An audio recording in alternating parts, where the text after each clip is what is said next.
নিখামনি বৰাই কেৰালা পৰ্যটন বিভাগৰ উদ্যোগত ২৬ ডিচেম্বৰৰ পৰা ২৯ ডিচেম্বৰলৈকে অনুষ্ঠিত বেপুৰ ইণ্টাৰনেশ্যনেল ৱাটাৰ ফেষ্টিভেলত তৃতীয় স্থান লাভ কৰিবলৈ সক্ষম হৈছে। নিখামনিয়ে অসমৰ প্ৰথমগৰাকী চেলাৰ হিচাপে প্ৰতিনিধিত্ব কৰি মিক্স কেটেগৰী উইং চাৰ্ফিঙত অংশগ্ৰহণ কৰিছিল। বৰ্তমান নিখামনি কেৰালাতে আছে। সৰুপথাৰ মহাবিদ্যালয়ত অধ্যয়ন কৰা ছাত্ৰীগৰাকীৰ সফলতাত এতিয়া সমগ্ৰ ধনশিৰিবাসী উৎফুল্লিত হৈ পৰিছে।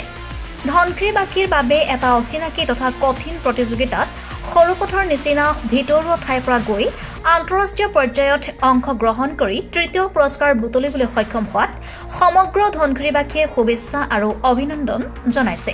নিখামনি সৰুপথাৰ অঞ্চলৰ নগাজুৰি ১০ গাঁৱৰ বিপুল বৰা আৰু ৰুণু বৰাৰ কন্যা।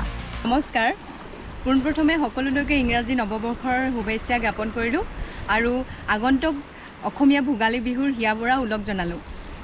যোৱা ইংৰাজী ২৬ ডিচেম্বৰ ২০২৩ তাৰিখে ৪দিনীয়া কাৰ্যসূচীৰে আৰম্ভ হোৱা Kerala Beypore international water festival season ৩ অনুষ্ঠিত হৈছিল, য'ত যথাসংখ্যক ৰাষ্ট্ৰীয় আন্তঃৰাষ্ট্ৰীয় পৰ্যায়ৰ চেইলাৰে অংশগ্ৰহণ কৰিছিল। মই অসমৰ পৰা প্ৰথমগৰাকী চেইলাৰ হিচাপে মিক্স কেটেগৰী উইণ্ড চাৰ্ফিং কম্পিটিশ্যনত পাৰ্টিচিপেট কৰিছিলোঁ আৰু মই তৃতীয় স্থান তথা থাৰ্ড ৰেংক পাবলৈ সক্ষম হ'লোঁ।